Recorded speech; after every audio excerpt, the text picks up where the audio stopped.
vimos que algunas de las desventajas que tenía algunas de las estructuras contenidas en ella es que algunos órganos tienden a estar colapsados, en particular ¿cierto? Lo que es el tracto gastrointestinal. Por tanto, si nosotros queremos evaluar patología a este nivel, tenemos que tener una preparación adecuada de esos órganos.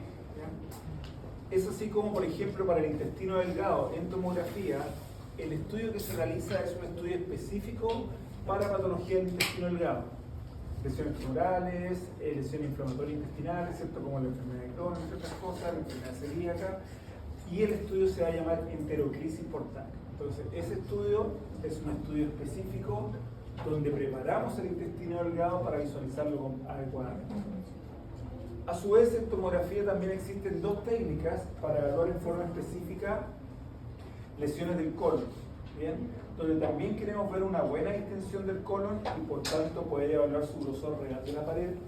Y esas técnicas son la colonoscopia virtual y la coloclisis. Ya va a depender de cuál es la patología que se anda buscando, cuál de las dos técnicas sería la mejor. Ya eso es lo que vamos a ver en esta clase. Entonces, dentro de lo que es la parte inicial de este tracto gastrointestinal, recordamos que tenemos el estómago también, ¿sí? Contenido dentro de esta anatomía gastrointestinal. Y los estudios en tomografía para ver el estómago se piden para evaluar básicamente neoplasias, cáncer gástrico, ¿cierto? Que en Chile la incidencia es alta, el cáncer gástrico. Y lo que nosotros queremos ver ahí, pensando que el cáncer gástrico es una lesión tumoral que nace de la mucosa gástrica, es decir, la capa interna del estómago, eso se puede evaluar con otras técnicas. Por ejemplo, la endoscopía nos va a permitir evaluar si hay un tumor. La gracia de por qué le pide la tomografía, más que para ver el tumor propiamente tal, que se puede hablar con otras técnicas, es poder etapificar el tumor. Es decir, no solamente ver características del tumor, sino que también ver si hay ganglios linfáticos que están aumentados de tamaño, mayor a 8 milímetros en su eje corto, para decir que son adenopatías malignas, y también para evaluar metástasis, sobre todo por vecindad, ya sea vía linfática o hematógena, al hígado. ¿Ya? Metástasis que son hipovasculares, recuerden el cáncer gástrico. Entonces, ese es básicamente el por qué vamos a hacer estudios gástricos con tomografía. También se puede hacer la evaluación de la cirugía bariátrica, que cada vez más frecuente, y en esa cirugía bariátrica se pide en algunos casos tomografía cuando, producto de la cirugía, el paciente puede haber tenido alguna perforación gástrica. ¿Bien? Y por tanto queremos ver si efectivamente el contenido gástrico está pasando a la cavidad abdominal. ¿Ya? Esos son los motivos por los cuales se pide. Entonces, recordar que para poder evaluar estas lesiones del estómago, un estómago que no tiene obviamente cirugía bariátrica, ¿cierto? Un estómago en otras condiciones, esto tiene que tener una buena distensión gástrica. Y esta distensión gástrica, como vemos acá en imágenes, se logra, ¿cierto?, dándole al paciente a tomar líquido, generalmente agua, esto es un contraste neutro, como vemos acá, y con eso podemos evaluar el grosor real de la pared. La pared, recuerden, no puede ser mayor a 2 a 3 milímetros. Si es mayor a eso, indica que hay una patología de tipo inflamatoria, de tipo neoplásica, de tipo infecciosa, ¿ya? Pero una pared que está gruesa. Si nosotros no distendemos bien el estómago, podría ocurrir esta situación, en la cual la pared del estómago efectivamente se está viendo con un grosor mayor a 3 milímetros y podría ser por tanto indicativo de una lesión. ¿Por qué la pared se ve más gruesa acá? Porque no le dimos suficiente líquido, ¿ya? O aire, podría ser una distensión con aire, también un contraste negativo, o con contraste positivo. ¿Ya? En este caso lo que más se usa es el aire. Por tanto, fundamental en un estudio de tomografía lograr esta buena distensión. Recordemos que histológicamente las capas que van a captar contraste dentro del tracto gastrointestinal, incluido el estómago obviamente, va a ser la capa interna, que es la mucosa, y la capa externa serosa muscular. La capa intermedia, que es la submucosa, no capta contraste, capta muy poco. ¿Ya? Entonces, una característica, ¿cierto?, en esta valoración, que si ustedes se fijan acá, efectivamente con contraste vemos una mayor captación de contraste. ¿Ya? Entonces, capa interna y externa son normales. Entonces, ¿cuál va a ser el protocolo de este cáncer gástrico visto en tomografía computada? Vamos a hacer un estudio inicialmente sin contraste. Si ustedes se fijan, los parámetros de adquisición son los mismos que hemos visto en otras clases para ataque de abdomen. No hay una variación, ¿ya? pero el por qué lo mostré separado es básicamente porque esto es tracto gastrointestinal. Y dentro de la preparación, esta parte es muy importante, ¿cierto? Es decir, al paciente le vamos a dar agua, hasta 1 litro de agua 1 hora antes del examen, pero ya cuando el paciente lo tengamos para hacer examen, le vamos a dar 1 o 2 vasitos más de agua, ¿ok? Para que el estómago esté muy extendido para este estudio. Entonces, sin contraste primero, enfocado, ¿cierto?, en la región gástrica, luego una fase portovenosa. Para este tipo de lesiones gástricas no vamos a tener lesiones que sean hipervasculares. ¿Qué lesiones podemos encontrar o buscar, ¿cierto? Un adenocarcinoma gástrico, un cáncer gástrico, donde queremos ver, como decía, aparte de la masa, que es lo menos importante para nosotros, porque eso se evalúa con otras técnicas, ver el ganglio linfático aumentado de tamaño. Para eso, ¿cierto?, en fase parenquimatosa suficiente. Ver metástasis hepáticas. Las metástasis hepáticas del cáncer gástrico son hipovasculares, por lo tanto también se evalúan en fase parenquimatosa. ¿Úlceras gástricas no se pueden ver? Sí, pero la úlcera gástrica se puede ver con endoscopía, ¿ya? Porque es una lesión de la mucosa, ¿ya? Entonces, eso lo podemos ver, pero no es quizás la técnica más adecuada. ¿Qué otras cosas se pide? Otro tipo de cáncer. Linfoma gástrico es un linfoma frecuente, ¿cierto?, dentro del tracto gastrointestinal, pero el linfoma gástrico crece en la submucosa. ¿Se acuerdan? El cáncer gástrico es la mucosa, por lo tanto capta contraste, crece hacia la cavidad. El linfoma en la submucosa, por lo tanto crece paralelo en la submucosa y capta muy poco contraste, porque ahí dijimos que no hay vasculatura, ¿ya? Otros tumores, como los tumores tromales gastrointestinal o GIST, que crecen en la submucosa pero que crece hacia la cavidad abdominal. Todos esos tipos de tumores los podemos evaluar, ¿cierto?, con esta técnica, y todos se evalúan en fase parenquimatosa, ¿bien?, con los parámetros de fase parenquimatosa que conocemos. Y luego la fase excretora, básicamente para ver si el contraste se está eliminando. En algunos casos, cuando tenemos una masa efectivamente en la cavidad abdominal, que el paciente, estando para este estudio de cúbito supino, ¿cierto?, acostado en la camilla, como es la forma normal de hacer este estudio, vemos alguna masa que esté efectivamente en la pared posterior del estómago, tenemos que evaluar, ¿es una masa real o es, por ejemplo, un besoar, un cuerpo extraño? ¿Ya? Cuando tenemos esa duda. Por lo tanto, cuando está esa imagen y no está claro qué puede ser eso, complementamos con corte en prono o de cúbito lateral para ver si esta masa se mueve o no se mueve, ¿ya? Para ver si era un cuerpo extraño o efectivamente era una masa, ¿ya? Solamente en esos casos complementamos con cortes a ese nivel gástrico. En el caso, como les decía, del bypass gástrico, si ustedes se fijan, ahí está el bypass, y lo que nosotros tenemos que valorar es que si el contenido, ¿sí?, está pasando al asa intestinal, porque este es un tracto gastrointestinal, un estómago que está operado, ¿sí? Por tanto, la anatomía cambia un poquito. Pero, como les decía, pacientes que se han sometido a bypass gástrico y tienen dolor aguda a nivel abdominal, ¿cierto?, una probable causa sea una perforación de este bypass y por lo tanto el contenido esté cayendo en la cavidad abdominal. Cuando esa es la situación, que es el motivo por el cual nos piden este estudio, ¿ya?, lo que vamos a hacer nosotros primero es un estudio sin contraste, ¿ya?, sin contraste intravenoso. Luego, antes de la fase parenquimatosa, al paciente le vamos a dar contraste oral, pero contraste oral positivo. Es decir, el mismo contraste yodado lo vamos a diluir unos 5 ml aproximadamente en un vasito de agua y se lo vamos a dar al paciente. Si ustedes se fijan, acá está el bypass, aquí está el contraste positivo y está pasando por el bypass, está pasando luego a la asa del intestino, o sea, no hay perforación, ¿ya? Si hubiese perforación, este contraste positivo estaría cayendo en la cavidad abdominal, ¿okay? Eso entonces se hace ese estudio. La cantidad de volumen que le vamos a dar al paciente a tomar en ese contraste que es positivo que diluimos en agua va a estar en relación directa a la tolerancia del paciente. Los pacientes están operados, ¿cierto?, tienen un volumen gástrico que disminuyó bastante y con muy poco, ¿cierto?, quedan con una sensación de saciedad, ¿sí? Por tanto, ¿cuánto va a tomar? Lo que el paciente pueda, ¿bien? Y darle el tiempo para ver si hay una filtración para verlo después en la fase parenquimatosa. Entonces, el protocolo dice que el estudio sin contraste inicialmente, sin ningún contraste, ni oral ni intravenoso. Luego, para la fase portovenosa, acá dice, damos contraste oral. ¿cierto? Este contraste que va a estar diluido, contraste yodado diluido en agua, lo que el paciente pueda. Una vez que el paciente se lo toma, que se lo tome tranquilo, no es que sea rápido así, que lo tome tranquilo, ¿cierto? Hacemos recién el barrido en fase parenquimatosa inyectando contraste intravenoso. ¿Bien? Esa es la única diferencia para lo que es este estudio por bypass gástrico.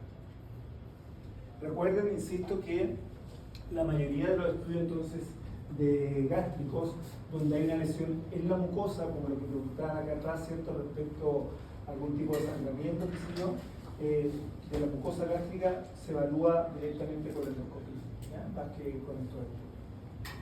Bien, dentro de los estudios intestinales ahora, como les decía, hay distintos tipos de estudios que ustedes conocen de radiología digestiva, pero nosotros nos vamos a enfocar obviamente en lo que corresponde a tomografía, que es la enteroclisis por TAC, que como les había adelantado, es un estudio para evaluar en forma específica patología del intestino delgado. Teniendo en cuenta la anatomía del intestino delgado, ¿cierto? Que es una estructura tubular bastante larga, que tiene muchos metros, ¿ya? Y que tiende a estar colapsado en la cavidad abdominal. Por tanto, para que se distienda, lo mismo que el estómago, y poder evaluar el grosor real de la pared, que no puede ser nuevamente mayor a 3 milímetros, este tiene que estar bien distendido con agua.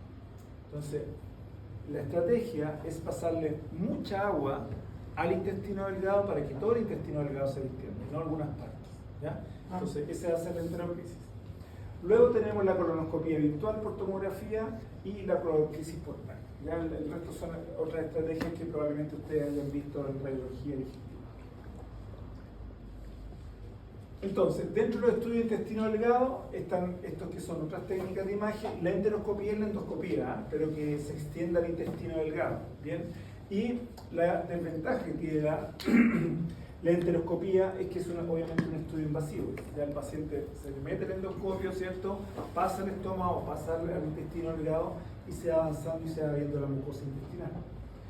Como el intestino delgado, dijimos, tiene muchos metros de largo, la enteroscopía no es capaz de evaluar el tercio distal del intestino delgado. Y lamentablemente hay algunos tumores de tipo neuroendocrino, como el tumor carcinoide. El tumor carcinoide genera metástasis hipervascular al hígado, o sea, excluye de trifásico, ¿ya? El tumor carcinoide, su ubicación más frecuente es en el tercio distal del intestino delgado. Por lo tanto, no sería capaz la enteroscopía de evaluar ese tipo de lesión. También están los estudios de resonancia magnética, que obviamente no aplica todavía, sí, porque eso no lo han visto ustedes, y la cápsula endoscópica. Ya la cápsula endoscópica es un procedimiento que es no invasivo, obviamente, porque lo que hace el paciente es ingerir una cápsula y a medida que la cápsula avanza por todo el tracto gastrointestinal va filmando la mucosa, ¿ya? Y por lo tanto tiene la visión de toda la mucosa desde la boca hasta la ano, ¿ya? Y una vez que se elimina, entonces se puede estudiar. Es obviamente no invasiva, visualiza directamente la mucosa intestinal. Sí tiene un alto costo porque es una técnica relativamente nueva, y el problema es que no visualiza el compromiso extraintestinal, o sea, evalúa directamente la mucosa intestinal, pero si hay una lesión que está por fuera, no la vemos. La tomografía sí nos permite, la resonancia también, evaluar lo que está pasando por fuera. Y la difícil localización intraabdominal si hay una lesión descrita, es decir, que hace la cápsula, va tomando video y fotos a medida que va avanzando por todo el tracto gastrointestinal. Pero si encuentra una lesión, le saca foto, la graba, pero después cuando se analiza la imagen no sabemos dónde está la lesión, ¿ya? En todo este tracto gastrointestinal, ¿ya? Hay algunas cápsulas nuevas, aunque que suena así como de película, pero es verdad, estas cápsulas, ¿cierto? En los últimos avances, que la misma cápsula que ingiere trae un GPS. Por tanto, si encuentra una lesión, ahora sí puede saber, ¿cierto?, en qué parte del intestino se encuentra esa lesión, es más fácil de ubicar. Bien, en el caso de la enteroclisis por TAC, entonces, para ver lesiones del intestino delgado, la idea es hacer un estudio de abdomen pélvico, obviamente, porque vamos a estudiar todo el tracto del intestino delgado. Y recordar que el intestino delgado se extiende hasta la región pélvica. Entonces, el estudio lo vamos a hacer igual que un abdomen con una apnea inspiratoria. Vamos a ver que la fase del estudio que hacemos para este estudio son dos: una fase arterial precoz y una un poquito más tardía.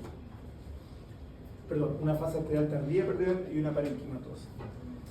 Podemos tener artefacto movimiento acá, producto de la respiración, y por eso el paciente va a estar con apnea, en apnea inspiratoria, y el peristaltismo, que aquí va a ser notorio porque justamente el foco de estudio, la anatomía de estudio es la pared intestinal, y el intestino se mueve. Por tanto, ¿cierto? Podría generar porosidad cinética, doble lectura de la pared del intestino. Por tanto, para estos pacientes, al paciente tenemos que darle un inhibidor de la motilidad intestinal. Escopolamina o buscapina, ¿cierto? Según la condición del paciente, para reducir el peristaltismo. Y el tiempo de exploración es de unos pocos segundos como característica de un equipo multicorte. Vamos a usar cortes submilimétricos porque aquí es muy importante que las reconstrucciones sean de muy alta calidad. Bien, porque lo que estamos evaluando efectivamente es la pared del intestino, dijimos con un grosor normal no mayor a 3 milímetros, en una estructura que es tortuosa. Por lo tanto, tenemos que tener una buena definición de reconstrucción o un boxer isotrópico, para que las reconstrucciones multiplanales sean de alta calidad hidráulica, ¿ya? Entonces, en el estudio, ya después de todos los pasos, ¿cierto?, que vamos a ver a continuación, el resultado de imagen que nosotros deberíamos lograr es esto. Si ustedes se fijan, lo que estamos viendo con una densidad de agua es el intestino delgado que está distendido con agua. ¿Ya? Y por tanto, con esa distensión adecuada del intestino delgado, podemos evaluar el grosor de su pared. No está colapsada, por lo tanto ahí decimos sí, hay una buena distensión, podemos ver si hay lesión en la pared del intestino delgado. Y además, si ustedes se fijan, la pared del intestino se ve con una mayor densidad, porque además inyectamos contraste intravenoso. ¿Ya? Recordemos la alta vascularización a la pared del intestino, por lo tanto está captando. ¿Okay?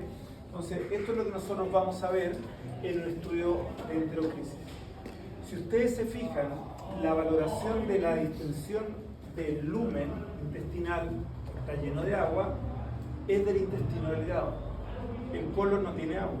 Acá está el colon, ¿cierto? Aquí está el colon, perdón, no tiene agua.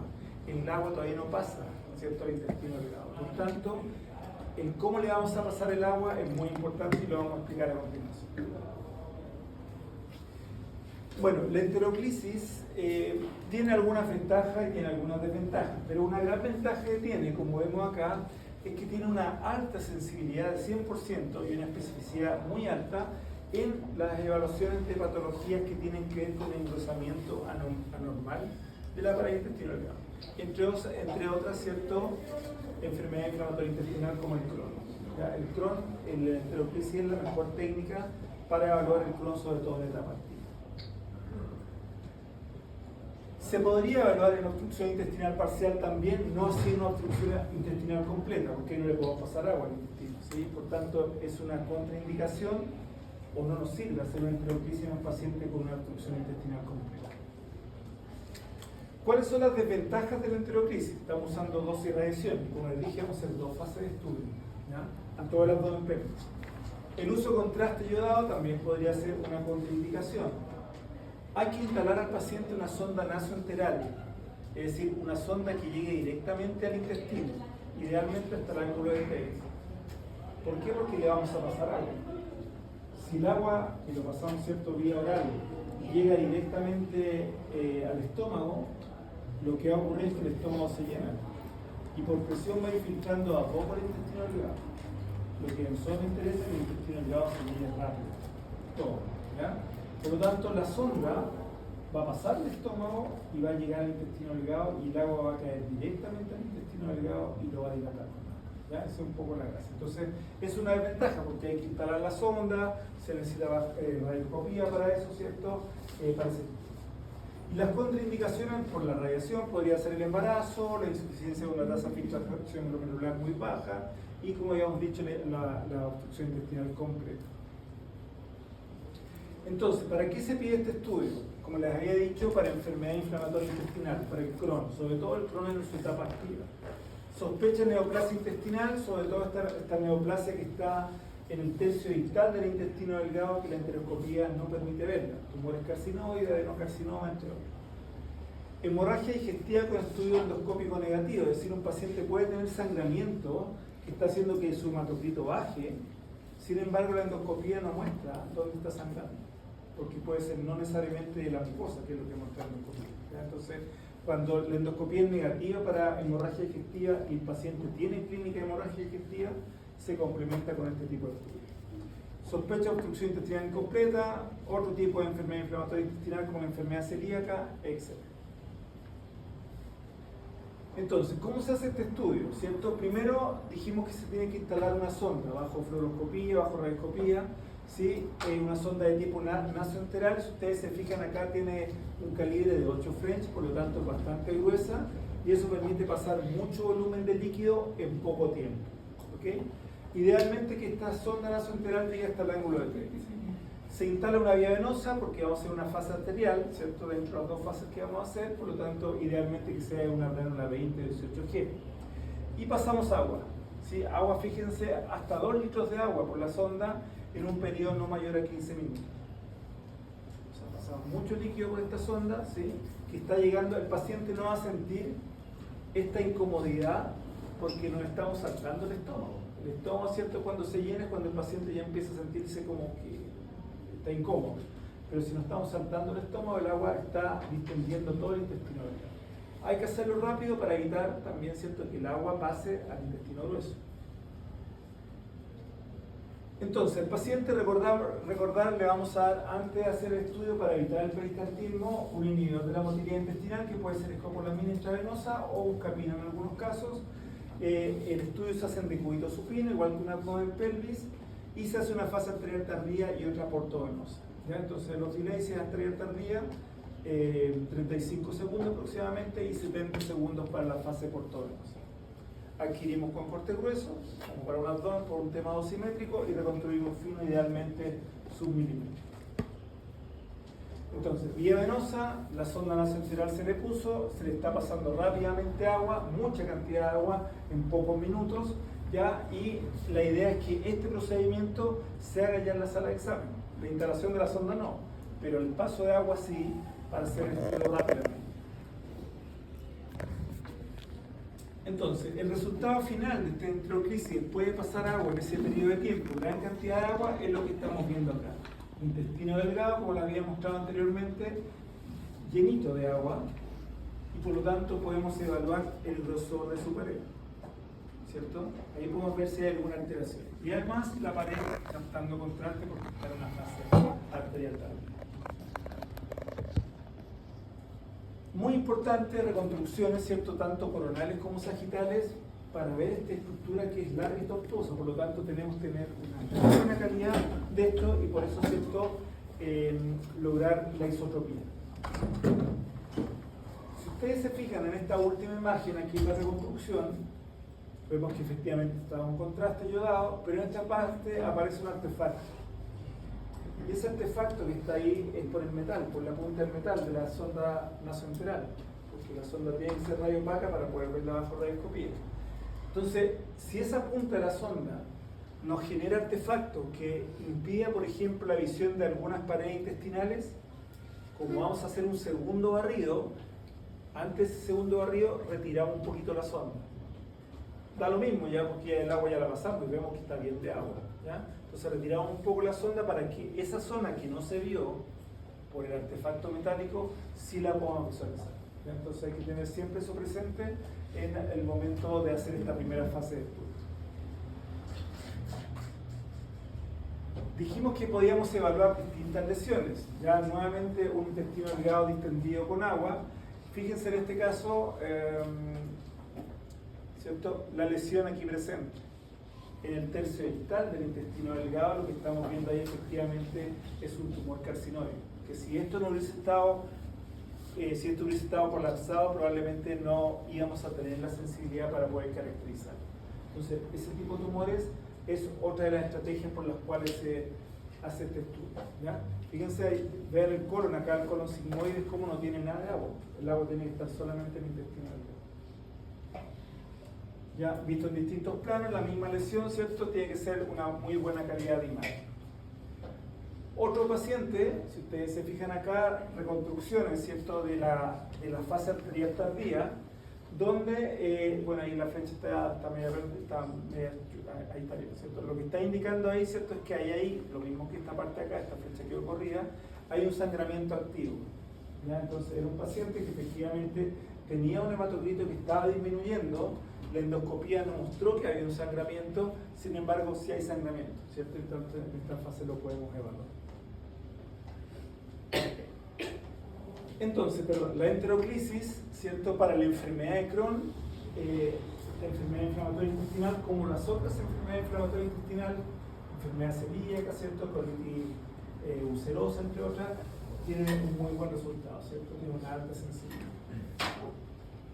Sin embargo, existen otras técnicas para evaluar el mismo tipo de lesión como la enfermedad de Crohn, como es efectivamente la endoscopía, donde nosotros vamos a ver parches inflamados, como estamos viendo ahí. Vamos a ver, ¿cierto?, en estudios contrastados digestivos, donde tenemos una disminución del lumen producto de una inflamación de la pared, o estudios de abdomen pelvis, solamente no como enteroclisis, donde también se podrían ver ciertas paredes más gruesas con tabiques. Sin embargo, estas técnicas que están acá no son específicas para el Crohn, ¿ya?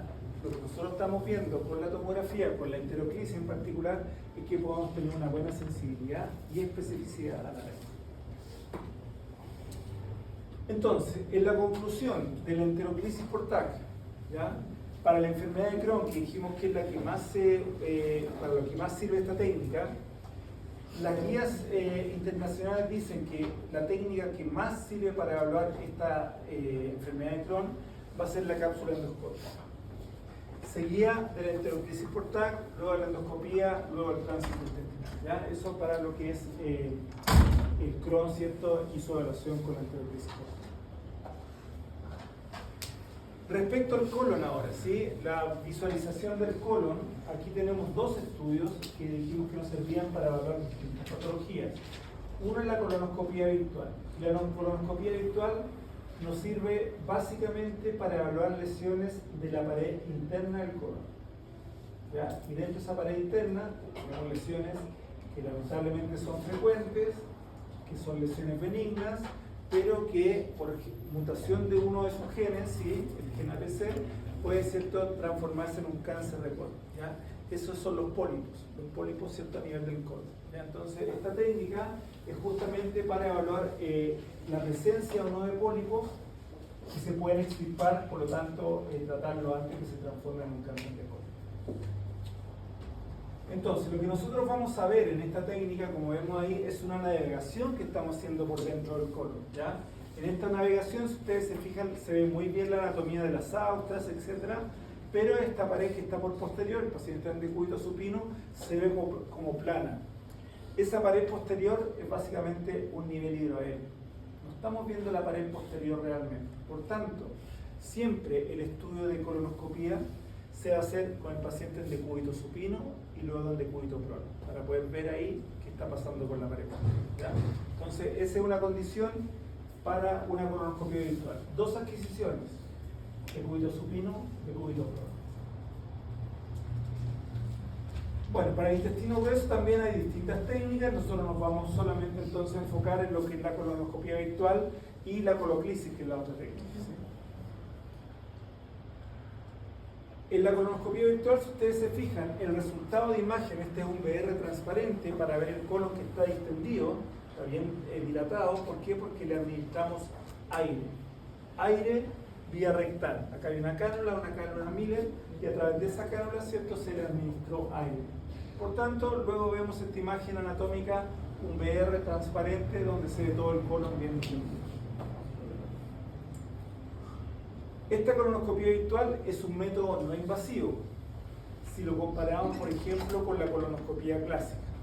En la colonoscopia clásica, al paciente vía rectal se introduce el colonoscopio, ¿cierto?, que es un instrumento que va avanzando por el colon para poder tener toda la visión de la pared interna, y avanza y avanza y avanza por todo el colon, ¿ya? Es un elemento que es rígido y, por lo tanto, como es invasivo, requiere que el paciente esté con sedación. Para este estudio se introduce una cánula Miller, sí, pero solamente a la región rectal, y por ahí se introduce aire, por lo tanto no requiere sedación.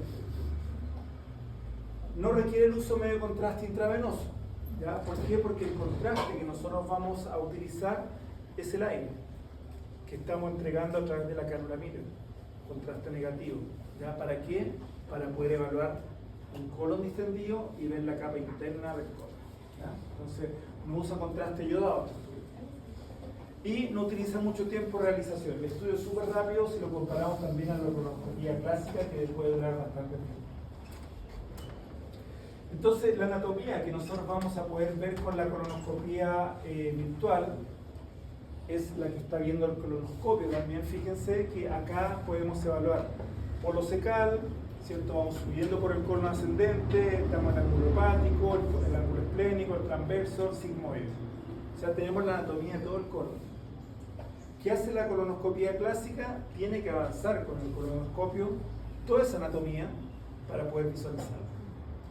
En el caso que el colonoscopio que avanzando en forma retrógrada se encuentre con alguna masa o con un estrechamiento del lumen, no puede avanzar más. Hasta ahí llega. En cambio, si nosotros hacemos este estudio y hay una masa o hay un estrechamiento, igual podemos avanzar. ¿Ya? Entonces tenemos siempre la visión del colon completo. Y en esta visión de la capa interna del colon completa, nosotros empezamos a ver algunas lesiones. Por ejemplo, ese hoyito que hay ahí en la pared del colon, es decir, es la lesión que está saliendo del lumen, ¿sí? Y eso corresponde a un divertículo, ¿sí? Y estas otras que están yendo hacia el lumen, como esa que está ahí, es el que andamos buscando nosotros. Ese es un pólipo, una lesión benigna que se puede transformar en cáncer benigno, ¿ya? Eso es lo que hay que evaluar. Vemos los divertículos, pero no es un estudio para el divertículo, es para ver pólipos. Entonces, esta es una técnica que tiene harto tiempo desarrollada. Fíjense que esos valores que aparecen ahí son para equipos, esto es 2005, o sea, son para los primeros equipos multicorte. Con equipos con más canales, donde tienen mejor resolución espacial, vamos a ver en otra lámina, esta sensibilidad y especificidad aumenta. Acá está dividido por el tamaño del pólipo, la visión del pólipo. Si es un pólipo menor a 6 milímetros, que es un pólipo benigno, ¿bien? La sensibilidad puede llegar a un 70%. Para pólipos mayores a 10 milímetros, ¿cuál es la importancia de estos pólipos mayores a 10 milímetros? Este pólipo hay que extirparlo. ¿Sí? Cuando aumenta su diámetro más de 5 milímetros, está habiendo una mutación del gen en China PC y se está empezando a transformar, se va a transformar en un cáncer de colon. Por lo tanto, ¿cierto? Las guías dicen que pólipos de 10 milímetros o más hay que extirparlos para evitar el cáncer de colon. ¿Ya? Y aquí, para ese tipo de pólipos, tenemos 100% de sensibilidad. Esto es con equipo multicorte, lo que les decía anteriormente. La sensibilidad y especificidad aumentó mucho por las características propias de estos equipos. Y fíjense que incluso para pólipos menores a 6 milímetros, la sensibilidad llega a un 90%. Comparemos la sensibilidad solamente a la colonoscopía clásica, es decir, el médico avanzando con el colonoscopio y va en la cámara, en la punta del colonoscopio de una cámara, por lo tanto él va viendo en tiempo real con lo que, la pared del colon, ¿cierto? La pared interna. Y por tanto podríamos pensar que la visión que tiene el médico en tiempo real es mucho mejor que la visión que generamos con esta técnica. ¿Ok? Pero fíjense lo que dice esto. Pólipos de 6 a 8 milímetros, con un equipo de 16 canales solamente, la sensibilidad es de 96%. Y el mismo pólipo con la colonoscopía clásica u óptica, ¿ya? Es menor. Para pólipos mayores ocurre exactamente lo mismo. Con el equipo multicorte es mejor que la vista con la colonoscopía clásica. ¿Por qué sea esta diferencia de sensibilidad cuando podríamos pensar que es lo contrario? El colonoscopio es un elemento rígido, ya que va avanzando. Tiene que ser rígido para que pueda avanzar y no se enrolle a medida que avanza, ¿sí? Y por lo tanto, si por ejemplo tuviéramos un pólipo que está por detrás de una austra, de la pared colónica, ¿cierto? Tenemos la pared colónica, todos estos pliegues, ya está por detrás. Y yo la visión que tengo con el colonoscopio es hacia allá, siempre hacia allá. Está el pólipo acá atrás, puede que no lo vea, ¿sí? En cambio, en la navegación virtual yo puedo navegar para allá, mirar hacia allá o mirar de vuelta en forma retrógrada, anterógrada y retrógrada. Por lo tanto, esos pequeños pólipos que puedan estar por detrás de un pliegue no se nos van a pasar con la colonoscopia clásica. Con la colonoscopia virtual, perdón. Con la colonoscopia clásica no se van a visualizar. Entonces, ¿para qué se pide este estudio? Fíjense que, miren, del año 2003 La colonoscopía virtual es un examen preventivo en personas mayores de 40 años, es decir, es un método screening en la evaluación de cáncer de colon para pacientes mayores de 40 años, ¿ya? Esto en el año 2003. ¿Por qué es un método de screening? Porque vimos que tiene una muy buena sensibilidad en la detección de estos pólipos. Porque es un estudio no invasivo. Porque, ¿cuáles son los dos grandes problemas de un estudio de tomografía computada en cuanto a la protección para el paciente? Por lo tanto, la dosis de radiación, ¿cierto? La dosis de radiación. ¿Y cuál otra cosa podría ser a veces un problema? La reacción adversa. La reacción adversa por el contraste, pero aquí no inyectamos. ¿Ya? Entonces, es sin contraste y esta técnica es una técnica de baja dosis. ¿Por qué? Porque lo que nos interesa ver, ¿qué dijimos que parte anatómica es la que queríamos ver en la colonoscopia virtual? Solo la pared interna del colon. ¿Y qué es lo que hay en el lumen del colon? Aire. Ponemos aire. Por lo tanto, entre el aire y la pared ya hay una diferencia de contraste alta. Entonces, ¿el ruido nos puede afectar si hay una diferencia de contraste alta? No, ¿cierto? Quizás para lo que está por fuera, si la imagen tiene mucho ruido, nos podría afectar. Pero no es un estudio para ver lo que está afuera. Es para ver la pared interna del colon. ¿Ya? Entonces, es una técnica de baja dosis. ¿Ya? Entonces, método de screening, ¿cierto?, en la actualidad. ¿Cuáles son los factores de riesgo? De cáncer de colon, familiar de primer grado con cáncer de colon, los pólipos mayores de 10 milímetros, historia familiar de poliposis adenomatosa, enfermedad inflamatoria intestinal que puede llevar también a la formación de estos pólipos y cáncer o pólipo adenomatoso previo. Por lo tanto, estos pacientes son los más expuestos al desarrollo del cáncer de colon, que está, como les decía, cierto dado, porque un pólipo que crece en esta capa interna del colon puede tener una lesión benigna, puede mutar un gen que es el gen APC, lo cual va a hacer que el pólipo aumente de tamaño. Y cuando llega a 10 milímetros, ¿cierto?, hay una probabilidad alta que eso se haya malignizado. Sin embargo, la invasión a las otras capas, fíjense, puede durar 5 años. O sea, el detectarlo acá y sacarlo es súper bueno porque el paciente no alcanzará a desarrollar el cáncer, ¿ya? Entonces, esa es la gracia de este estudio. Entonces, ¿cuáles son las ventajas de la colonoscopia virtual? Dijimos que era no invasivo, si lo comparamos a la colonoscopia clásica. Permite evaluar todo el colon, toda su extensión, ¿sí? A diferencia también de la colonoscopia clásica, que se vio una estenosis y una masa, no lo podíamos ver completo. Ángulo de visión en 360 grados, distendimos el colon con aire. Al hacer la navegación podemos mirar para allá, para acá, en todos lados, en forma anterógrada y retrógrada.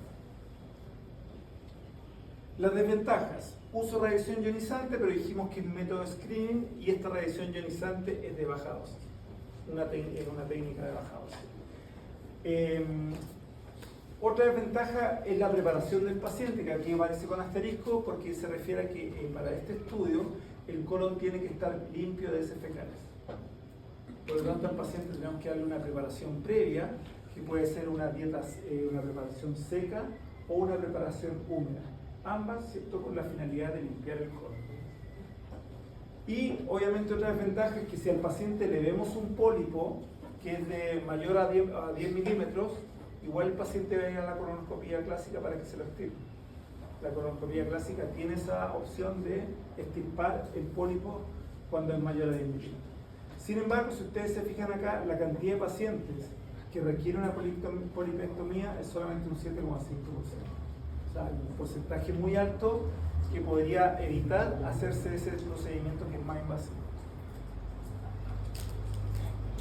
Bueno, ¿cuál es el protocolo? Primero, ¿cierto?, necesitamos que el colon esté limpio, ¿cierto? Y dijimos que la preparación puede ser una preparación seca, que es básicamente el uso laxante y una dieta pobre en residuos y abundante en líquidos, para que en un periodo de 2 o 3 días esté limpio de heces fecales. ¿Bien? En algunos casos podría ser mejor usar una preparación húmeda, que es a través de la utilización de polietilenglicol, ya que es una técnica que genera líquido en el colon, en el lumen colónico, y por lo tanto ese líquido arrastra las heces fecales más rápido, ¿ya? Entonces también podría ser una técnica. Sin embargo, si tiene mucho líquido el colon, para el estudio de la colonoscopía puede ser también un problema. Y luego vamos a inflar el colon, vía rectal, ¿cierto? En el cual se pone una cánula Miller y vamos a introducir aire ambiental o en algunos lados, ¿cierto? En algunos lugares más pitucos usan CO2. Ya el CO2, ¿cierto? Tiene mejor tolerancia por la pared, ¿ya? Y el paciente no le genera tanto dolor. Nosotros estamos distendiendo con aire el colon y al paciente le puede generar molestias, ¿ya? Entonces el CO2 no genera eso. Entonces, ¿cuáles son los elementos que necesitamos para este estudio? Ahí está la cánula Miller, ¿ya? Y esto es cierto para inflar la cánula Miller. Si ustedes se fijan, esta cánula Miller en la punta tiene un elemento de silicona, ya un plástico, que ahí está inflado, ¿sí? Es decir, cuando la cánula Miller se introduce, se infla ese globito. ¿Por qué? Porque le estamos administrando aire. Y por presión, ¿qué va a ocurrir? ¿Cierto? Que esto va a tratar de expulsar hacia afuera la cánula Miller, el aire. Entonces ese globito lo que hace es anclar al colon, ¿cierto? A la región del recto, sí, esta cánula Miller, ¿ya? Obviamente después al sacar la cánula Miller hay que primero desinflar el globito. La adquisición se hace con el paciente de cúbito supino, con corte de sale respectivo 2,5 por un tema de dosis, corte después fino, idealmente submilimétrico, un bajo miliampere vamos a utilizar con índice de ruido alto, fíjense, porque es una técnica de baja dosis, y se repite luego el estudio siempre en prono, ya primero en supino, luego en prono. Entonces, lo primero que nosotros hacemos es evaluar el topograma. Si el topograma vemos que el colon está lleno de aire, estamos bien, se insufló bien el paciente.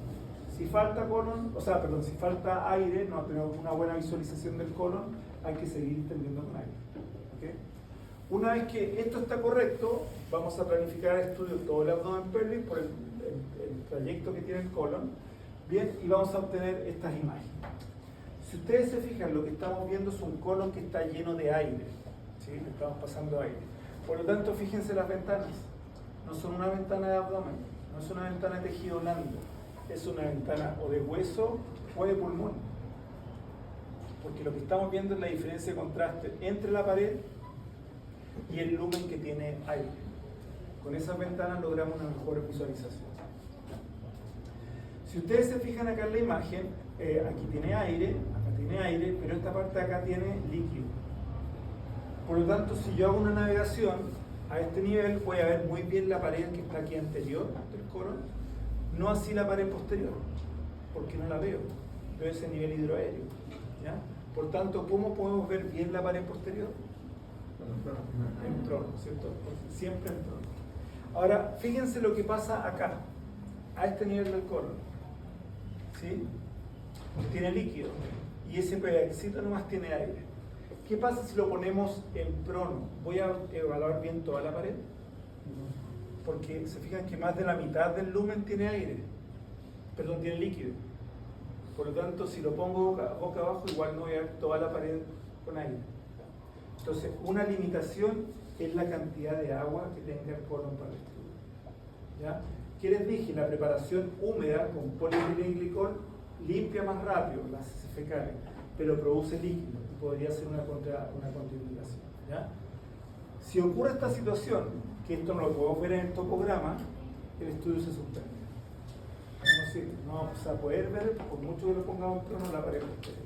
Entonces tiene que estar bien libre de heces fecales y ojalá poco líquido. El estudio entonces luego lo complementamos, dijimos, con corte en prono. La primera imagen está en prono, ¿no? ¿Esta imagen está en prono? Sí, cierto, nosotros cambiamos la orientación de la imagen, ¿no? Pero se fija que los niveles de aire están al revés, ya, por lo tanto esto también está en prono, ¿ya? Bien, entonces esas imágenes están en prono, fíjense nuevamente las ventanas con las que se visualiza. Si está bien preparado, podemos hacer una serie de reconstrucciones. ¿Qué reconstrucción será esta?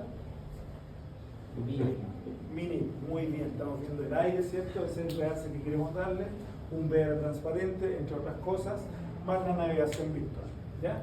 Y con eso podemos ver, por lo tanto, la presencia de estos polvos. ¿Ya? La navegación virtual, fíjense que un VR con profundidad, podemos ver acá hay un pólipo que está justo en el pliegue, probablemente la colonoscopia clásica no lo voy a visualizar, ahí hay otro pólipo, etc. Acá lo que vemos son muchos hoyitos. Estos hoyitos no son pólipos, son divertículos, ¿ya? Los vemos igual, pero no es el objetivo de este estudio. Los divertículos los podemos ver con un tacto en pelvis, simplemente, ¿ya? Pero los pólipos son los que tenemos que ver adecuados. Entonces, importante, una buena distensión de aire, poca cantidad, ojalá no haya heces fecales y poca cantidad de líquido, ¿ya? En el lumen coronal. Nuevamente, imágenes, ¿cierto? Divertículo, pólipo. Bien, y la navegación. Otro pólipo, ¿cierto? Otro pólipo ahí, otro pólipo chiquitito ahí. Esos hay que sacarlos, ¿cierto? Y por lo tanto, este paciente, si ese pólipo tiene más de 10 milímetros, tiene que ir a una colonoscopia clásica para que se lo extienda. ¿Ya? Nuevamente, recuerden lo que es esto. Esa pared tan plana no es la pared real del colon, es el nivelito aéreo, ¿cierto? Por eso complementamos con cortes en prona, supino y prona. Existen software de actualización, ¿cierto?, en lo que es la colonoscopía, que permiten una limpieza digital del colon. Es decir, si el paciente quedó con algo de heces fecales, el software reconoce que eso es caquita, ¿cierto? Y por lo tanto no lo mide, ¿cierto?, de lo diferencia de lo que es un pólipo. Puede también detectar automáticamente los nódulos colónicos, es decir, aquí está un nódulo colónico y no solamente lo detecta automáticamente, sino que también lo aísla y mide su volumen, y por lo tanto determina este pólipo hay que sacarlo, porque tiene más de 10 milímetros. Entonces todo eso se hace automáticamente. Y este último paso, que es la disección digital, que es una automatización de un proceso que nosotros hacemos. ¿Se acuerdan el MPR curvo? Uno va dibujando un trazo para un trazo tortuoso, una estructura tortuosa. Esto lo hace solo, ¿ya? Lo tortuoso del colon lo va dibujando y luego lo estira. Al estirarlo, ¿cierto?, permite evaluar efectivamente estos pólipos que puedan estar por detrás de un pliegue de mejor forma. Entonces, pólipo o no pólipo, ¿cierto? El equipo determina si eso efectivamente es un pólipo o es parte de ese fecal que hay quedado en la pared. Lo detecta, ¿cierto? Una vez que lo detecta, lo aísla y lo segmenta y mide sus volúmenes. Por lo tanto, nos determina automáticamente si eso hay que extirparlo o no hay que extirparlo. ¿Bien? Y finalmente, ¿cierto? Esto que, como les decía, esto hacemos nosotros, este MPR curvo, en el cual estiramos finalmente la imagen y podemos ver de mejor forma en la pared la presencia de esos polipos. Esos son algunos de los desarrollos de software que han permitido que todo esto sea cada vez más automatizado. Finalmente, la coloclisis, que es otro estudio para ver colon, pero a diferencia del anterior, que nosotros veíamos la pared interna del colon, aquí vemos todas las capas del colon. Por lo tanto, para lesiones que son transmurales, para lesiones que invaden más allá de la capa interna, o viceversa, de afuera hacia adentro, esta técnica, ¿cierto?, es buena. La coloclisis, si ustedes se fijan en SBR, estamos viendo que se ve el colon de un color medio naranja, ¿ya? Y ese color naranja no es porque tenga aire, esté entendido, porque ahora está lleno de agua. ¿Bien? Y el hecho que veamos los vasos, en este caso la aorta, es porque aparte de inyectar, de administrar agua vía rectal, lo mismo que en el caso anterior, vamos a inyectar contraste intravenoso, ¿ya? Por lo tanto, con eso podemos ver bien si hay una invasión de las distintas capas del colon. Entonces, esta requiere contraste intravenoso y requiere contraste endoluminal, que es agua, no es aire. Entonces, dijimos, ¿para qué se pedía esto? Sospecha lesión mural del colon, es decir, que hay afectación de las distintas capas. Puede ser el tracto gastrointestinal, tiene por lo menos estas tres capas.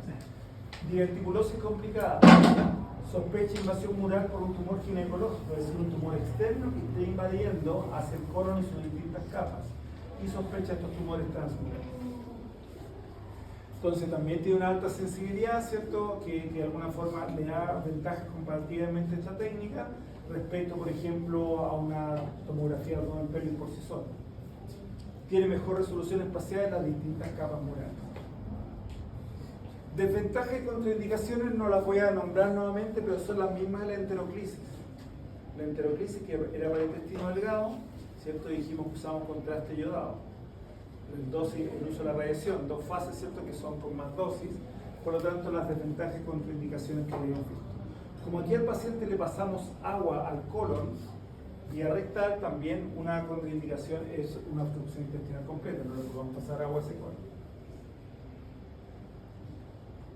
Lo mismo que la colonoscopía, la preparación del paciente puede ser seca o húmeda, ¿sí?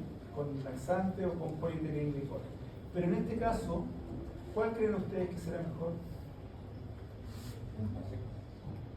La seca, ¿cierto? Laxante va a empujar las heces fecales de a poco, ¿cierto? Y los va a eliminar en 2 o 3 días, depende del tránsito intestinal del paciente. Sin embargo, ¿qué vamos a hacer para este estudio? ¿Qué le vamos a agregar al colon? Agua. Por lo tanto, se puede hablar dieta húmeda, que el problema era que generaba mucha agua, pero arrastra rápidamente las heces fecales. Entonces, quizá en este caso es mucho mejor la preparación húmeda, ¿ya? Porque el agua no nos va a molestar, pues igual lo vamos a llenar el colon. Y el ayuno, ¿cierto? Por el uso el ayuno sólido por el uso contraste intravenoso.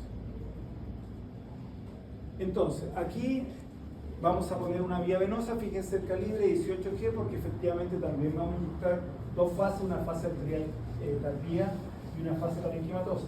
Cualquier fase arterial requiere más flujo, por tanto, una granula 20 o 18G. ¿Ya? Nuevamente vamos a usar la cánula Miller porque vía rectal, vamos a usar, vamos a administrar agua. Paciente en decúbito supino, ¿sí? Vamos a inyectar contraste una vez que se le pasó el agua al colon, ¿sí? Se va a inyectar contraste yodado, 100 ml, porque vamos a hacer una fase parenquimatosa, en fase arterial tardía y fase parenquimatosa.